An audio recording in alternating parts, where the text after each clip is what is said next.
dan proses pengisian formasi di dalam kebutuhan guru kita di lapangan.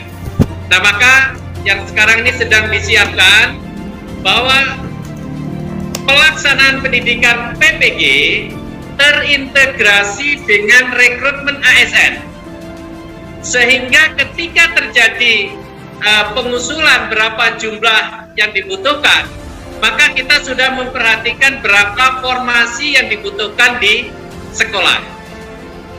Dan sebelum guru tersebut bertugas di satuan pendidikan, maka setelah terjadi pengumuman hasil seleksi ASN, kemudian mendapatkan SK penempatan, lalu calon guru itu mengikuti program induksi, maka pendidikan latsarnya atau prajabatannya itulah adalah pendidikan profesi guru. Nah, jadi celah bahwa seorang untuk menjadi PNS harus mengikuti latsar, maka bagi seorang guru, latsarnya itu adalah pendidikan profesi guru. Yang kedua, bahwa menjadi seorang guru, rekrutmennya mesti berbeda dengan PNS yang lain. Ada satu hal karakter utama yang harus dimiliki oleh seorang guru, yaitu passion, ya, panggilan jiwa untuk dia bisa menjadi seorang guru. Maka kita sudah berkoordinasi dengan Kemenpan RB, dengan BKN, untuk standar seleksi ASN bagi calon guru, maka di sana sudah harus memasukkan tes penguasaan konten, tes literasi numerasi, tes kepribadian, dan wawancara.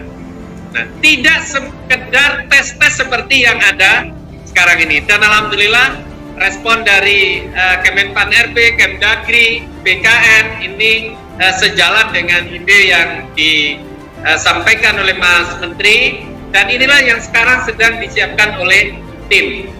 Dan ditargetkan untuk pengisian formasi tahun 2022, maka skema ini sudah bisa dijalankan. Nah, nanti bagaimana respon LPTK terkait dengan layanan pendidikan kita, maka ini adalah menjadi bagian penting yang harus dikoordinasikan, termasuk dengan para rektor yang tergabung di forum rektor. Dan ini sudah berkali-kali disodeng dan beberapa masukan didapatkan.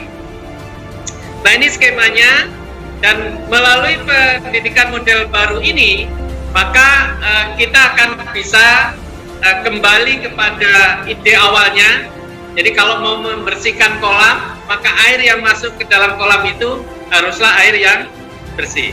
Kalau kita ingin semua guru di Indonesia ini menjadi guru yang bersertifikasi pendidik, maka semua guru yang masuk ini haruslah guru yang sudah bersertifikasi pendidik, yang kriterianya sudah kita siapkan.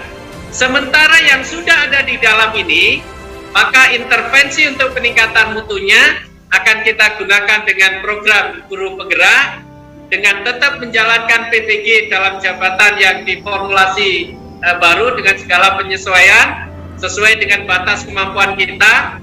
Seandainya kita tidak mampu mengintervensi PPG dalam jabatan secara penuh sekalipun, maka sangat berkeyakinan 10 atau 20 tahun yang akan datang, pasti guru-guru di Indonesia ini pada akhirnya akan terisi dengan guru-guru yang sudah bersertifikasi, selama kita konsisten menjalankan rekrutmen ASN untuk guru sudah dipilih dari guru-guru yang sudah bersertifikasi pendidik.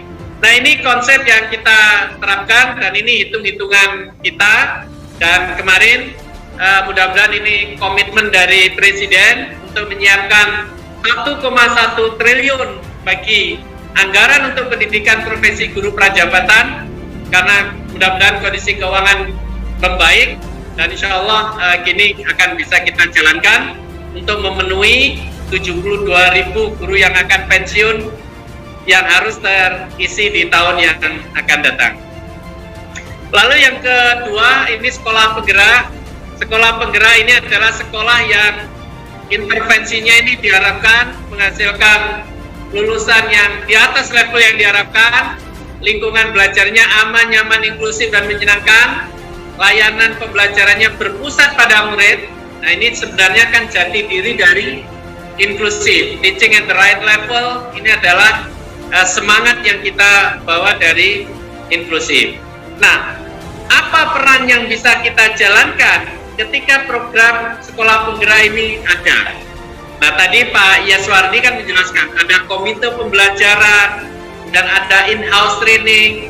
Nah, program sekolah penggerak kita jalankan dengan menyeleksi calon kepala sekolah yang akan kita pilih. Jadi kepala sekolah yang ada ini kita seleksi, maka yang memenuhi kriteria sebagai pemimpin pembelajaran, nah itu yang sekolahnya ditetapkan sebagai sekolah penggerak. Dalam menjalankan program ini, maka sekolah tersebut mendapatkan pendampingan selama 3 tahun. Nah, sebelum program dijalankan, maka semua kepala sekolah terpilih, semua pengawas, semua guru itu akan mendapatkan pelatihan tentang pembelajaran dengan paradigma baru. Mendapatkan pelatihan tentang perencanaan sekolah berbasis data, mendapatkan pelatihan tentang digital school. Nah, ini semuanya diberikan. Nah, dalam konteks ini, maka ketika sekolah itu sudah berjalan, kita memberikan pendampingan kepada sekolah tersebut selama 3 tahun, dan itu dilakukan oleh para pelatih ahli. Nah, disinilah peran dari para dosen, dari para pengawas sekolah, ya, dari para praktisi, dari para kepala sekolah atau guru yang pernah mendapatkan penugasan untuk memimpin atau mengajar di sekolah yang menerapkan kurikulum mandiri.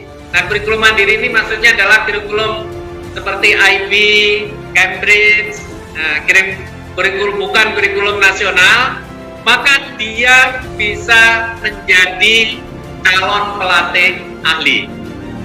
Nah, inilah yang saya tadi saya sebutkan, bagaimana kita bisa manfaatkan peluang itu. Daftar sebagai pelatih ahli, karena disitulah kita mendampingi 5 sekolah rata-ratanya.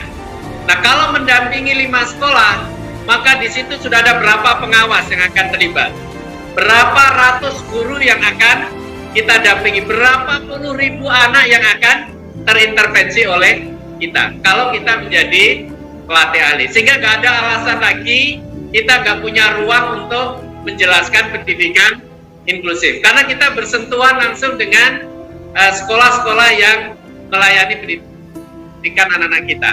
Nah, kemudian yang berikutnya, ini slide-nya cukup panjang, saya akan lanjutkan yang terakhir terkait dengan